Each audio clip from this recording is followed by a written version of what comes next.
अच्छा जी, birds breeding business का part 212 है ये। अस्सलाम वालेकुम, मैं हूं एहसन जफर, कराची पाकिस्तान से। आज की वीडियो में आपको कुछ अच्छी क्वालिटी के होमोग्रोमो भी दिखा देंगे, यानी कि हेलीकॉप्टर बजीज जिनको कहा जाता है, होगो भी कुछ लोग कहते हैं। तो ये सारे अच्छी क्वालिटी के आपको दिखा देंगे इस वीडियो में, और साथ ही साथ डिस्कस कर लेंगे कि बजीज के लिए हमें दाना कैसा रखना चाहिए, क्योंकि ब्रीडिंग के हिसाब से अगर देखा जाए तो बजीज़ जो है वो टोटली दाने पे डिपेंड करता है। आपकी जितनी भी ब्रीडिंग है बर्ड्स के दाने पे डिपेंड करती है, और हर बर्ड का दाना अलग होता है, ठीक है।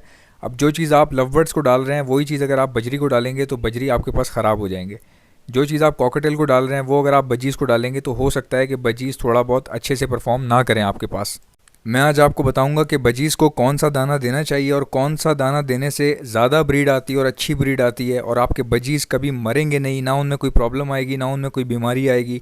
तो ये दाना मैं आपको पूरी डिटेल बताऊंगा किस तरह से देना है और कितना देना है और कब क्या क्या डालना है। सबसे पहली बात कि अगर आपके पास कॉमन बजीज़ हैं, आप सिर्फ कमा रहे हैं और बिल्कुल सिंपल बजरी अगर आपने रखे हुए हैं, तो सिर्फ और सिर्फ उनको कंगनी दें। कंगनी के अलावा उनको कुछ मत दें, आपकी कॉस्ट बचेगी, आपकी जो ब्रीडिंग आएगी, जो आपको प्रॉफिट होगा वो ज़्यादा प्रॉफिट होगा। और बजरी जो है वो कंगनी बहुत शौक से खाता है, बारीक कंगनी खाता रहता है, उससे उसको कोई नुकसान नहीं होता, उल्टा फ़ायदा होता है आपको कि आपकी कॉस्ट कम आती है, बजाय इसके कि आप मिक्स फीड लें, वो ज़्यादा एक्सपेंसिव पड़ जाती है। तो अच्छा, ये हो गया आप लोगों के लिए कॉमन बजीज़ के लिए। लेकिन किसी ने अगर एक्सपेंसिव रखे हुए हैं, मिसाल के तौर पे क्रिस्टेड रखे हुए हैं, या होमोग्रोमो रखे हुए हैं, या ब्लैक बजीज़ रखे हुए हैं, या ब्लैक विंग रखे हुए हैं, या एग्जीबिशन रखे हुए हैं, तो जो महंगे बजीज़ हैं मैं उनकी भी आपको फीड बता देता हूँ ताकि आप वो भी इस्तेमाल कर सकें। इसके साथ अगर आप सॉफ्ट फूड देना चाहें तो आप भुट्टा दे सकते हैं। सॉफ्ट फूड में भुट्टा जो है वो बजीज़ बहुत शौक से खाते हैं। चने अगर आप डालेंगे तो कुछ बजीज़ चने खा लेते हैं, कुछ नहीं खाते। या अगर मैश हुआ हुआ देंगे तो आप तो शायद खा लें, लेकिन भुट्टा ऐसी चीज़ है कि बजीज़ बहुत शौक से खाते हैं, चाहे वो कॉमन हो, चाहे वो एग्जीबिशन बजीज़ हों, या फिर होमोग्रोमो हों। तो चलिए अब बात करते हैं थोड़े से एक्सपेंसिव वजीज़ की। मिसाल के तौर पर आपने क्रिस्टेड रखे हुए हैं, डबल क्रिस्टेड रखे हुए हैं, या होमोग्रोमो रखे हुए हैं, या फिर आपने एग्जीबिशन वजीज़ रखे हुए हैं जो कि कॉमन से थोड़े से एक्सपेंसिव होते हैं। आपको पता होगा कि जितने भी क्रिस्टेड हैं या होमोग्रोमो एग्जीबिशन हैं, ये कॉमन से थोड़े से एक्सपेंसिव होते हैं। अगर आप इसमें काम कर रहे हैं तो आप अपने बजीज़ को अच्छी खुराक दे सकते हैं। ये अच्छी खुराक ऐसी है कि आप अपने कॉमन को भी दे सकते हैं, लेकिन मसला ये है कि कॉमन की प्राइस थोड़ी कम होती है। जब आप खरीदने की और बेचने की बात आती है तो कॉमन को इतना महंगा दाना खिलाने का फ़ायदा नहीं है। इसलिए मैंने आपको कहा कि कॉमन को सिर्फ बारीक कंगनी खिलाया करें और साथ भुट्टा इस्तेमाल किया करें हफ्ते में 2-3 बार, तो आपके पास बहुत अच्छा रिजल्ट आएगा। लेकिन अगर आप महंगा दाना खिलाना चाह रहे हैं तो आपकी जो कॉस्ट है वो होमोग्रोमो में और एग्जीबिशन में या क्रिस्टेड में पूरी हो सकती है, उसमें इतना मसला नहीं आएगा, उनको आप महंगा दाना भी खिला सकते हैं। अब ये महंगा दाना क्या है, हो सकता है ये किसी के लिए बहुत महंगा ना हो, लेकिन मैं कंपेयर करवा रहा हूँ नॉर्मल बारीक कंगनी से, इसलिए इसको महंगा कह रहा हूँ। देखें, बारीक कंगनी जो है वो नॉर्मल रेट पे मिल जाती है, लेकिन जो लाल कंगनी है वो थोड़ी सी एक्सपेंसिव है, बिल्कुल थोड़ी सी, किसी के लिए बहुत एक्सपेंसिव भी हो सकती है। ये सबके बजट की अपनी अपनी बात होती है, तो मैं लाल कंगनी को थोड़ा सा एक्सपेंसिव समझता हूँ। तो आपके जितने भी बर्ड्स हैं इस तरह के जो होमोग्रोमो हैं, जो एक्सपेंसिव हैं बजीज़, उनको आप लाल कंगनी दें। लाल कंगनी के साथ बारीक कंगनी मिक्स करके दें तो आपके बजीज़ जो है वो बहुत अच्छी ब्रीड करेंगे, बहुत ज़बरदस्त रिज़ल्ट आएगा आपके पास। आप कॉमन बजीज़ को भी लाल कंगनी दे सकते हैं, लेकिन क्या है कि कॉमन बजीज़ की कीमत जो है इतनी ज़्यादा नहीं होती, तो आप जब बेचेंगे तो आपको कॉस्ट पे, अपनी कॉस्ट पे और अपने एक्सपेंसेस पे काबू रख के अपना रेवेन्यू बढ़ाना पड़ेगा। तो रेवेन्यू बढ़ाने के लिए क्या किया जाता है, ऐसी फीड इस्तेमाल की जाती है जो बर्ड्स को फ़ायदा दे और आपका पैसा भी कम खर्च हो। क्योंकि याद रहे कि मेरा चैनल टोटली बिज़नेस के ऊपर है। कोई हजरात शौकीन हैं, शौक़ के लिए देखते हैं, वो एक अलग बात है, आप ज़रूर देखें इसको। लेकिन जो मेरा चैनल टोटली डिपेंड करता है वो बिज़नेस कम्युनिटी के लिए करता है। ऐसे लोग जो घर का ख़र्चा चलाना चाहते हैं बर्ड्स के ज़रिए, और ये बहुत ही अच्छा और आसान रोज़गार है, तो उसके लिए मैं इन्फॉर्मेशन जो है वो प्रोवाइड करता हूँ डेली बेसिस पर। जितने भी लोग बर्ड्स का शौक़ रखते हैं, मैं उनको बिज़नेस करने का क्यों कहता हूँ, ब्रीडिंग करवाने के लिए क्यों कहता हूँ, देखें, याद रखें, आपके ब्रीडिंग करवाने से मुझे कोई फ़ायदा नहीं होगा, ये बात याद रखिएगा। क्योंकि मेरी जितनी ऑडियंस है, मैं कराची में रहता हूँ, जितने लोग मुझे देखते हैं वो या तो इंडिया से हैं, या फिर पंजाब से हैं, पाकिस्तान के पंजाब से हैं, या फिर सऊदी अरेबिया से या कनाडा से। आप लोगों के ब्रीडिंग करवाने से मुझे कोई फ़ायदा नहीं होगा भाई, फ़ायदा आप ही को होगा। मैं कहता हूँ आप बिज़नेस करें, ब्रीडिंग करवाएं, इंटरेस्ट लें।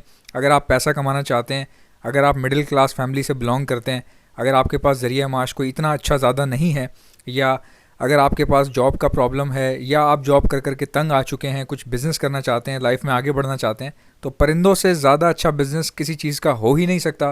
क्योंकि मैं आपको पहले भी बता चुका हूँ कि इनको रखना बहुत आसान है।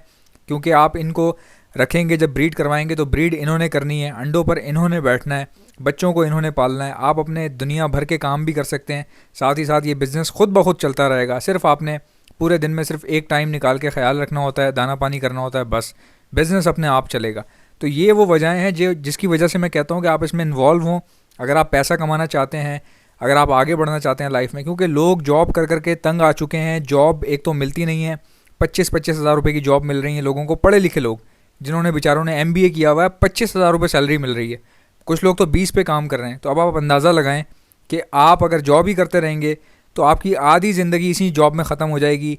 हर एक साल बाद 2-3 हज़ार रुपये बढ़ जाएंगे और आपको कुछ भी नहीं मिलेगा। इसलिए मैं ये कहता हूँ कि बर्ड्स को रखें, ब्रीड करवाएं, इनको बेचें, इनको डोमेस्टिकली बेचें। जिन्होंने एक्सपोर्ट करने होते हैं वो ख़ुद आपसे ख़रीदते हैं, लोग दुकान वाले ख़रीदते हैं, आप इंटरनेट पे जो है वो बेच सकते हैं इनको। तो इंतहाई आसान काम है और इसमें मेरा कोई फ़ायदा नहीं है। अगर आप बर्ड्स का बिज़नेस करेंगे तो फ़ायदा आपको होना है भाई, मेरा उसमें कोई लेना देना नहीं है, ठीक है।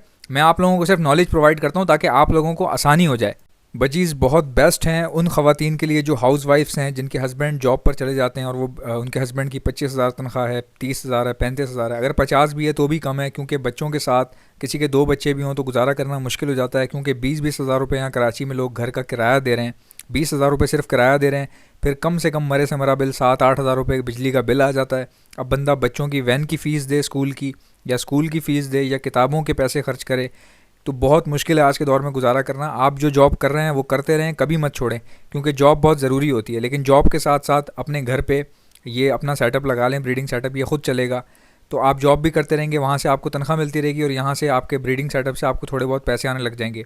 जब आपका सेटअप बड़ा हो जाएगा, जब आपको समझ में आ जाएगा कि हाँ यार बर्ड्स में इतना ज़्यादा फ़ायदा होता है, तो अपने बर्ड्स बढ़ाना शुरू कर दें, सेटअप बड़ा करना शुरू कर दें। जब सेटअप बहुत ज़्यादा बड़ा हो जाए, जब आपको लगे कि मेरे यहाँ से बहुत अच्छी इनकम जनरेट हो रही है, तो फिर इंशाअल्लाह अल्लाह ने चाहा तो आप अपनी जॉब ख़ुद छोड़ेंगे, ख़ुद रिज़ाइन करेंगे, फ़ख्र से रिज़ाइन करेंगे, सर उठा के छोड़ेंगे, बोलेंगे अब मुझे इस जॉब की ज़रूरत नहीं है, ये 40 हज़ार की 30 हज़ार की जॉब मुझे नहीं चाहिए। मेरी बात का कभी भी गलत मतलब मत निकालिएगा, कहीं ऐसा ना हो कि लोग अपनी नौकरियां छोड़ के बर्ड का सेटअप शुरू कर दें। क्योंकि नौकरियां छोड़ के कभी बर्ड्स का सेटअप आप शुरू नहीं कर सकते। जो जॉब कर रहे हैं वो करते रहें, जॉब के साथ साथ शुरू कर दें, ठीक है। जब आपके पास सेटअप चलना शुरू होता है, जब आपके पास आसरा बन जाता है, इनकम आना शुरू हो जाती है, उसके बाद फ़ैसले लिए जाते हैं। अगर आप जल्दबाजी में आके, जज्बात में आके जॉब छोड़ दें और घर आके बैठ जाएँ और तोते रखना शुरू कर दें, तो ये गलत होगा, आपकी सेहत के लिए भी गलत होगा, आपकी फ़ाइनेंशियल सिचुएशन के लिए भी गलत होगा। क्योंकि जो आप मंथली, इस वक्त जो आप जॉब कर रहे हैं वहाँ से आपको मंथली सैलरी आ रही है, तो आप सेफ़ साइड पे हैं। जब आप बर्ड्स रखेंगे, आप देखेंगे आपको कौन से रास आ रहे हैं, कौन से आपके पास ब्रीड कर रहे हैं, कौन से नहीं कर रहे। आपको समझने में, सेटल डाउन होने में, आपके सेटअप को चलने चलाने में कम से कम भी 1 से 2 साल लग सकते हैं। तो 1 से 2 साल अगर आपने निकाल लिए तो आपको पता चल जाता है क्या चीज़ चल रही है, किस चीज़ में ज़्यादा फ़ायदा हो रहा है। तो 1 से 2 साल का टाइम लगता है। उस वक्त तक आप अपनी जॉब ना छोड़ें, करते रहें। जब आप एक अच्छे लेवल पे पहुंच जाएं ब्रीडिंग सेटअप से, आपको बहुत अच्छा रेवेन्यू मिल रहा हो, तो फिर आप डिसीजन ले सकते हैं, आप अपनी जॉब छोड़ सकते हैं। परिंदे बहुत अच्छी ब्रीड करते हैं। जो दाना मैंने आपको बताया ये आप डालें अपने बजीज़ को, और पानी जो है वो डेली बेसिस पर चेंज करें। अगर आपके पिंजरे बहुत ज़्यादा छोटे हैं या पानी आपका जल्दी गंदा हो जाता है तो आप एक दिन में 2 बार चेंज कर सकते हैं। मैं एक दिन में सिर्फ 1 बार चेंज करता हूँ, यानी कि डेली बेसिस पे सिर्फ 1 बार। रोज़ सुबह उठ के मैं या मेरे घर में से फैमिली का कोई एक मेंबर जो है, जो मेरे साथ हाथ बटाता है बर्ड्स में, कभी मैं पानी चेंज कर देता हूँ, कभी मेरे फादर मेरे साथ हेल्प कर देते हैं, चेंज कर देते हैं पानी। लेकिन हम लोग एक दिन में 1 बार चेंज करते हैं, एक दिन में 2 बार कभी हमने चेंज नहीं किया। लेकिन अगर आपके पास कोई प्रॉब्लम है, बर्ड्स गंदा कर देते हैं पानी, तो आप एक दिन में 2 बार भी चेंज कर सकते हैं। पानी आपने साफ़ रखना है, जो दाना मैं बता रहा हूँ वो आपने देना है। बर्ड के केज के साइज़ का ख्याल रखना है कि ब्रीडिंग के लिए कितना केज साइज़ चाहिए होता है, कितना बॉक्स लगाना है या मटकी लगानी है। बॉक्स को मैं प्रेफर करता हूँ। इन चीज़ों का ख्याल रख के अगर आप सेटअप अपना शुरू कर देंगे तो सेटअप अपने आप चलेगा। चलाने वाली अल्लाह की ज़ात है। लेकिन मैंने ऐसे बहुत कम लोग देखे हैं जो ब्रीडिंग के लिए बर्ड्स लेकर आएँ और उसके बाद वो डिसहार्ट होकर छोड़ दें रखना। मैंने ऐसे बहुत कम लोग देखे हैं। तो अपने आप को स्ट्रॉन्ग रखें मेंटली कि कौन सा बर्ड किस तरह चलाना है, किस बर्ड की क्या साइकोलॉजी है, उसका ब्रीडिंग पैटर्न क्या है, उसकी फ़ीड कैसी बनानी है। इन चीज़ों का अगर आपको समझ में आ गया तो उसके बाद आपको कोई बंदा बेवकूफ़ नहीं बना सकता। आप चीज़ ख़रीद भी सकते हैं, बेच भी सकते हैं, ब्रीड भी करवा सकते हैं। सिर्फ जो तरीक़ेकार मैंने आपको बताया, आपने सिर्फ़ और सिर्फ इसका इस्तेमाल करना होगा।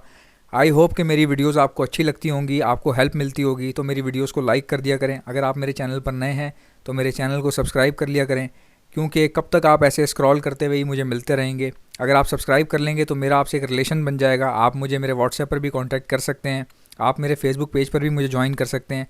मेरे फेसबुक पेज का नाम है एहसन ज़फ़र ऑफिशियल। वहाँ पर मैं अपनी पर्सनल लाइफ की जो फ़ोटोज़ होती हैं अपनी, मैं कहीं घूमने जाता हूँ, कोई भी मेमोरीज़ होती हैं, मैं वहाँ पर शेयर कर सकता हूँ। अगर आप मेरे बारे में जानना चाहते हैं तो आप वो पेज लाइक कर सकते हैं और मुझे फॉलो कर सकते हैं। आपसे मुलाकात होगी इंशाल्लाह नेक्स्ट वीडियो में। अल्लाह हाफ़िज़।